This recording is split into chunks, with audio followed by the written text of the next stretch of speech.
kapag wala kang uulamin ay pakapala na to ng mukha. Ang swerte talaga guys kung may mga pananim yung mga kapitbahay mo, no? Yung nang tingin-tingin lang naman ako sa taas tapos binigyan ako bigla. Oy, nakakonsensya kayo, no? At dahil ay manipis ang mukha ko, hindi kasing kipel ng mukha nila.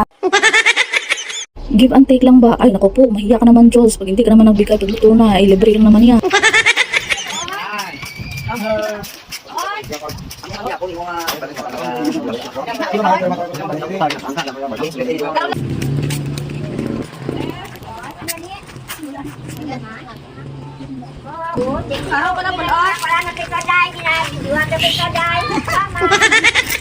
Maraming salamat po sa mabait naming kapitbahay. Sana po wag naman pong sumpungin yung kapitbahay namin ba. Ang hirap kasi maghanap ng mauulamin.